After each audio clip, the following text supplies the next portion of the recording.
Praise Lord, सबको जय मसीह की। मैं परमेश्वर के नाम को दिल से धन्यवाद देता हूं कि उसने आज का समय हमारे जीवन में दिया और हम सभी को उसने जिंदा रखा है, अच्छे तरह से रखा है, सारी बीमारियों से, सारी तकलीफ़ों से हमें दूर रखा है और इन सब के लिए हम दिल से परमेश्वर का शुक्रिया अदा करते हैं।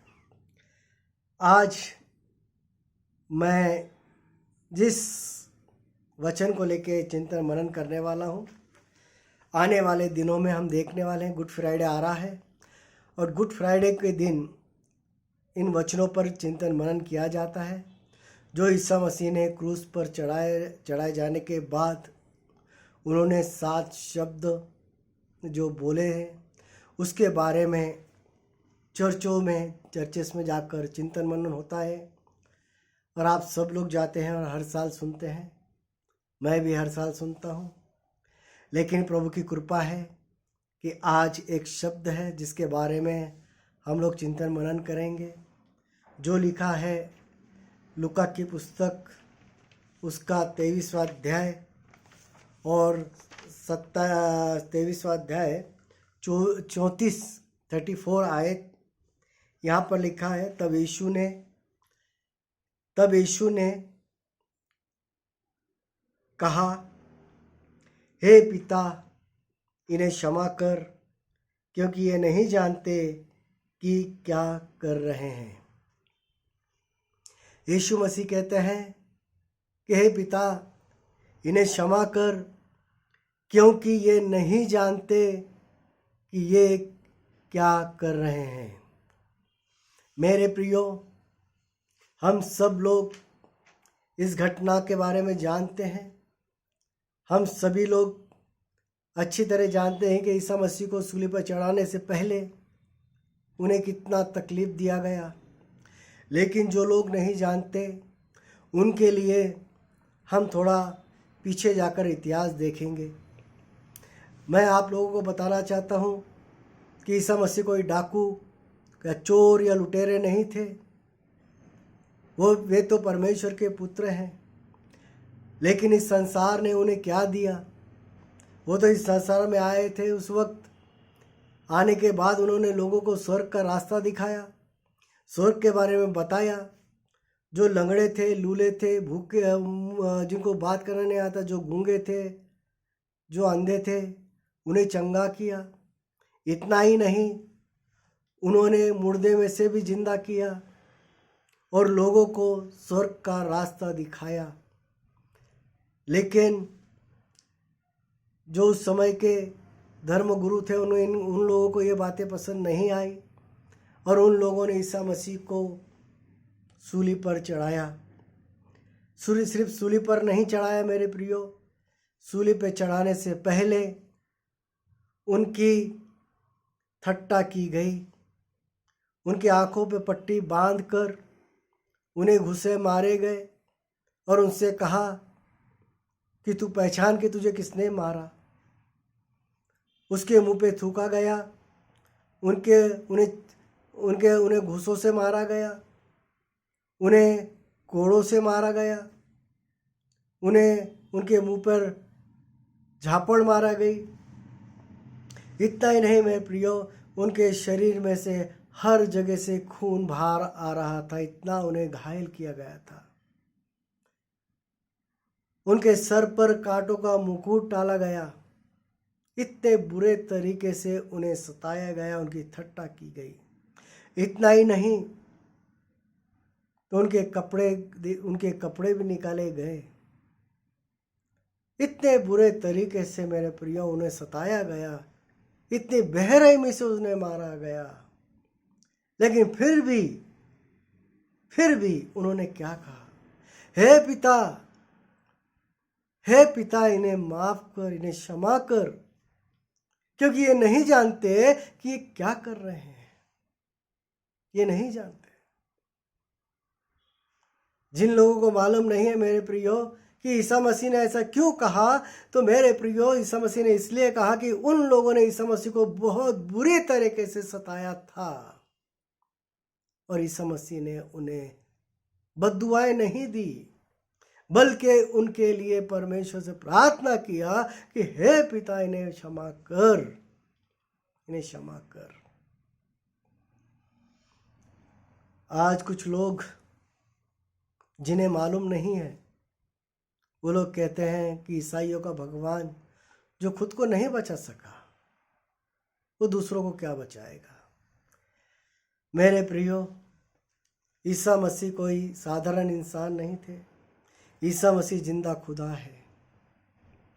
वो चाहते वो कुछ भी कर सकते थे। आइए हम बाइबल में से देखते हैं मत्ती रचित सुसमाचार, इसका 26वां अध्याय और 47 आयत से हम पढ़ने वाले हैं। यहाँ पर लिखा है, वो यह कहकर ही रहा था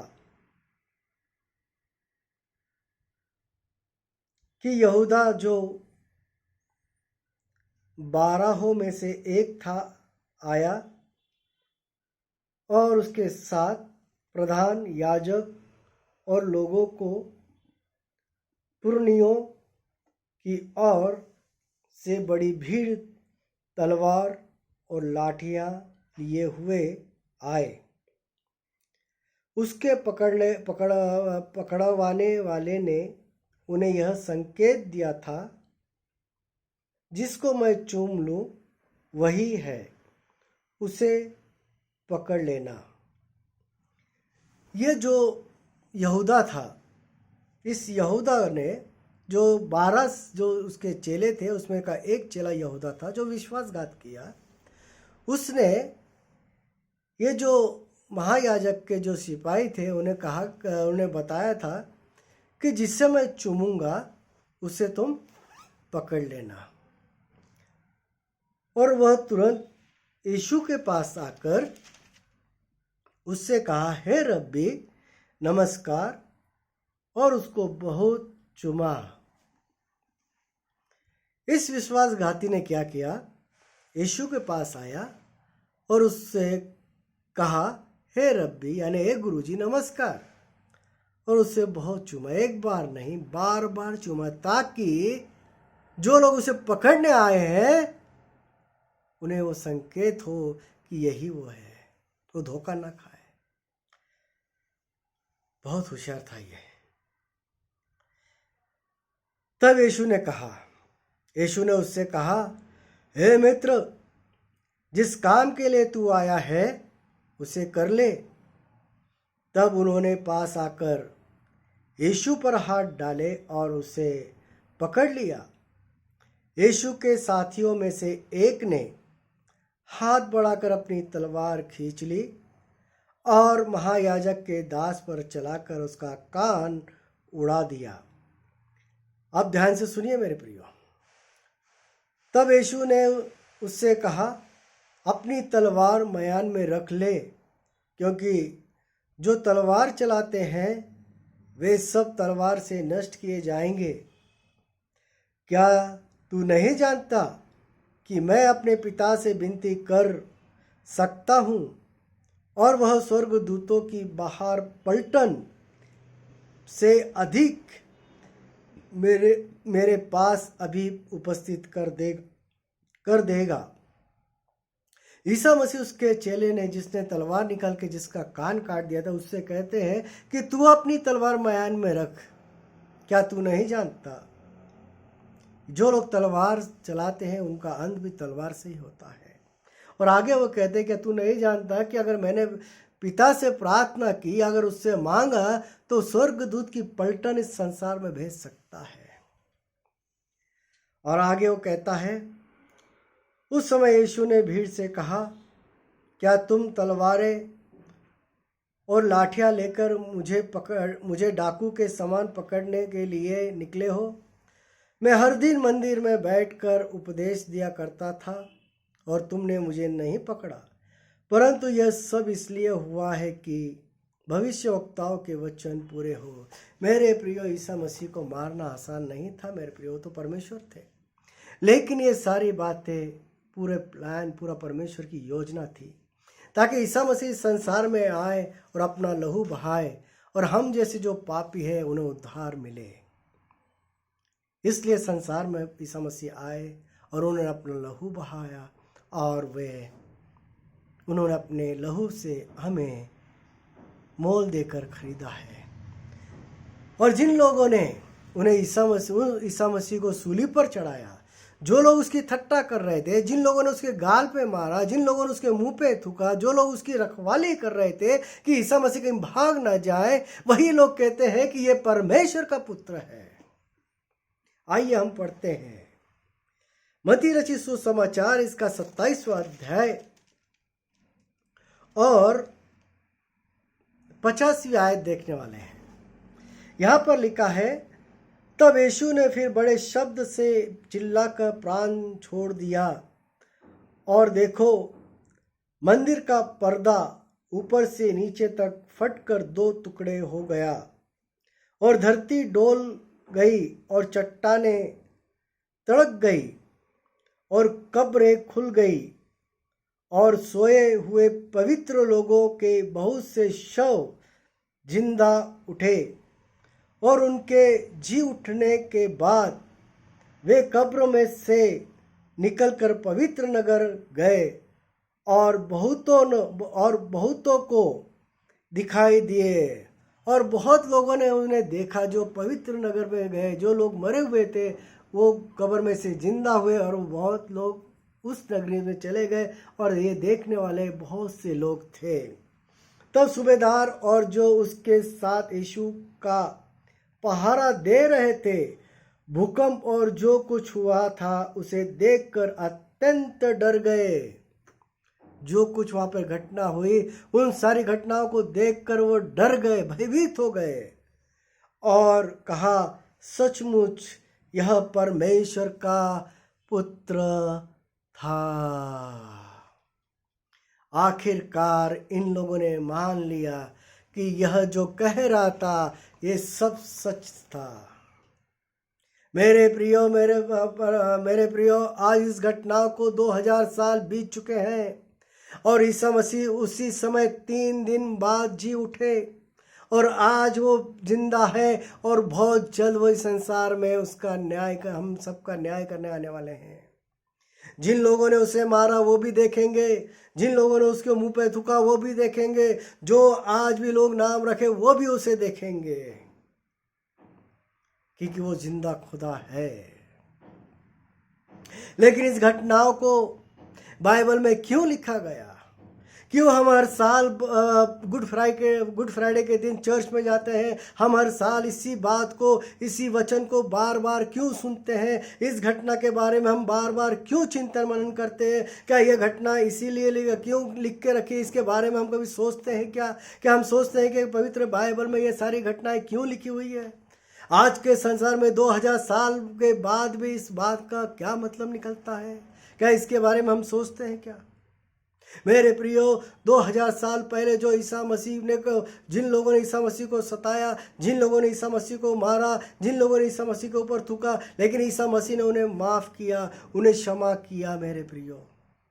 लेकिन आज हमारे जीवन में जो हम खुद को ईसा मसीह के चेले समझते हैं, जो हम खुद को मसीह लोग समझते हैं, जो हम लोग हर संडे चर्च में जाते हैं, हम लोग प्रार्थनाएं करते हैं, हम सुसमाचार सुनाते हैं, क्या हमारा जीवन में जो कोई हमें कभी सताता है या लोग हमें जो हमारे दिल में चोट देते हैं, तो क्या हम उन्हें क्षमा करते हैं क्या?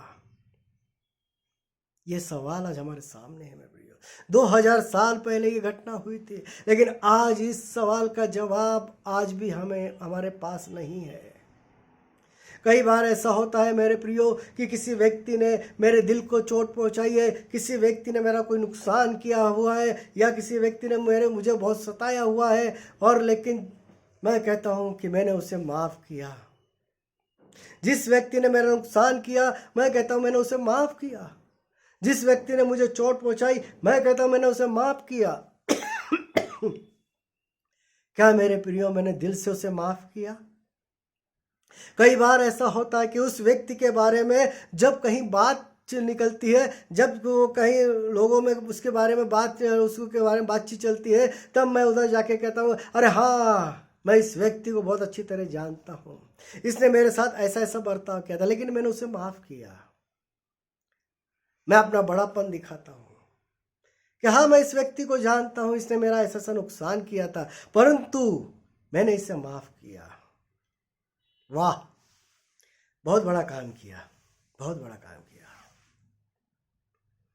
जब जब इस व्यक्ति के बारे में कहीं बात निकलती है तो मेरे मुंह से यही शब्द निकलता है कि हाँ, मैं इस व्यक्ति को जानता हूं, इस व्यक्ति ने मेरे साथ ऐसा ऐसा बर्ताव किया है। लेकिन मैं बड़ापन में यह भी करता हूं कि हाँ, मैंने इसे माफ किया। इसे माफ करना नहीं कहते मेरे प्रियो। बाइबल कहती है कि परमेश्वर से जब हम अपने पापों के लिए प्रायश्चित करते हैं, उस वक्त वो हमारे पापों को पूरब से लेकर पश्चिम तक दूर फेंक देता है। वो हमारे पापों को, हमारे अपराधों को फिर से याद नहीं करता। इसे माफी कहते हैं, इसे क्षमा करना कहते हैं।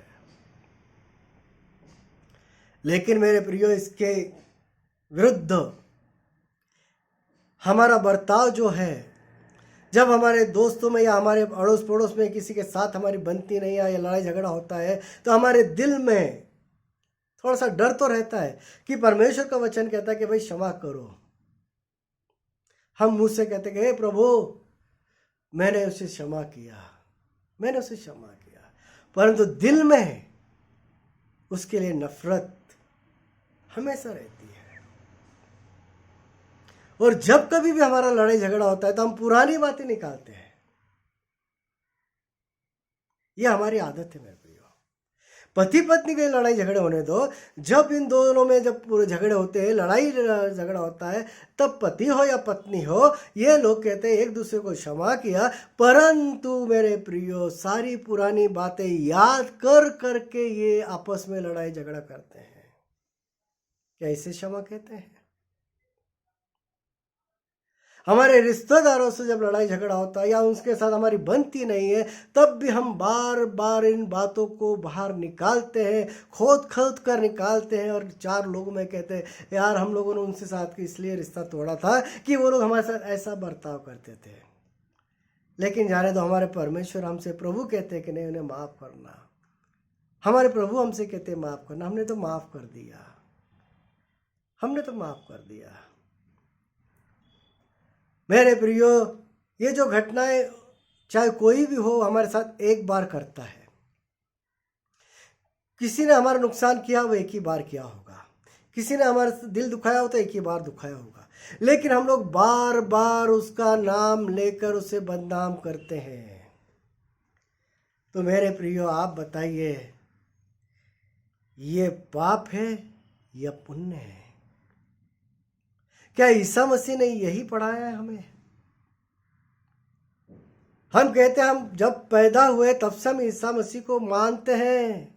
हम हर हफ्ते चर्च में जाते हैं, चर्च जाते हैं, हम बाइबल पढ़ते हैं, हमें सारे वचन पाठ है, सारे वचन हम जानते हैं, लेकिन हम वचन पालते नहीं हैं। हम वचनों के अनुसार चलते नहीं हैं। वचन पढ़ते हैं, वचन पे चिंतन मनन करते हैं, लेकिन वचन के अनुसार जीवन नहीं बिताते। मेरे प्रियो, बातें कहने में अच्छी है, सब कुछ अच्छा है मेरे प्रियो, लेकिन जिस दिन न्याय होगा ना, उस दिन एक शब्द हमारे कान पे आएगा जो सबसे भयानक होगा कि मैं तुझे जानता नहीं, मैं तुझे जानता नहीं। आज हमारा दुहेरा जीवन हम लोगों के सामने जी सकते हैं, लेकिन हमारा मन परमेश्वर जानता है। आज इस शब्द से हमें क्या सीखने को मिला है? आज 2000 साल इस घटना को हो चुके हैं मेरे प्रियो, लेकिन इस 2000 साल के बाद भी ये घटना आज भी ताजी है। अगर हम ईसा मसीह को अगर फॉलो करते हैं, अगर हम ईसा मसीह पर प्रेम करते हैं, तो हमें एक दूसरे को क्षमा करना जरूरी है। मेरे प्रियो, संसार में दो चीज़ें बहुत महत्वपूर्ण है। पहली बात, अपनी गलती को मानकर उसके लिए क्षमा मांगना। जब हम अपनी गलती मान लेते हैं और उसके लिए प्रायश्चित करते हैं, तो परमेश्वर हमें माफ कर देता है। और दूसरी बात, अगर किसी ने हमें कुछ नुकसान दिया है या किसी ने हमारा बुरा किया है, उसे दिल से माफ करना है, मुंह से नहीं मेरे प्रियो, दिल से माफ करना है। जिस तरह परमेश्वर हमें माफ करता है, हमारे पापों को, हमारी बातों को याद नहीं करता, उसी तरह हमें भी माफ करना है। हमारे ईसा मसीह ने 2000 साल पहले जिस तरह उन्हें, उनके गुनहगारों को, जिन लोगों ने उन्हें सताया, जिन लोगों ने उसे मारा पीटा, जिन लोगों ने उसे सूली पे चढ़ाया, उन लोगों को दिल से माफ किया, उसी तरह आज हमें माफ करना है। हमें एक दूसरे को माफ करना है। और अगर हमने ये नहीं किया मेरे प्रियो, तो हम खुद को ईसाई नहीं कह सकते। भले हम मुंह से कह सकते हैं कि हम परमेश्वर पर विश्वास करते हैं, हम ईसा मसीह को मानते हैं, परंतु अगर हम उसके वचनों के अनुसार नहीं चलते, अगर हम उनके वचनों के अनुसार हमारा जीवन नहीं बिताते, तो हम ईसाई नहीं है। यही सच्चाई है मेरे प्रियो, चाहे वो आप हो, चाहे वो मैं हूं। ईसा मसीह ने कहा कि तुम एक दूसरे को प्रेम करो, एक दूसरे को माफ करो। अगर किसी ने एक गाल पे तुम्हारे चापटा मारा, उसके लिए दूसरा गाल करो। और उन्होंने सारी बातें उस सूली पर करके दिखाई। उन्होंने अपने मुंह से बोला नहीं मेरे प्रियो, तो उन्होंने सारी बातें करके दिखाई। सो मेरे प्रियो, आज हमने इस वचन से क्या सीखा? आज इस वचन के द्वारा प्रभु हमसे यही कहना चाहते हैं कि जिस तरह मैंने अपने जो अपराधी थे उन्हें क्षमा किया, उसी तरह तुम भी एक दूसरे को क्षमा करो, एक दूसरे को क्षमा करो, अन्यथा तुम मेरे पुत्र नहीं कहलाओगे, तुम मेरे पुत्र नहीं कहला सकते। और यही सच्चाई है मेरे प्रियो। परमेश्वर आप सबकी सहायता करे, परमेश्वर आप सबको आशीष दे, और परमेश्वर आपको और मुझे इस वचन के अनुसार चलने के लिए, जीने के लिए पवित्र आत्मा का मार्गदर्शन दे। यही मैं परमेश्वर से प्रार्थना करता हूँ। आइए हम परमेश्वर के वचन के अनुसार चलने की कोशिश करेंगे।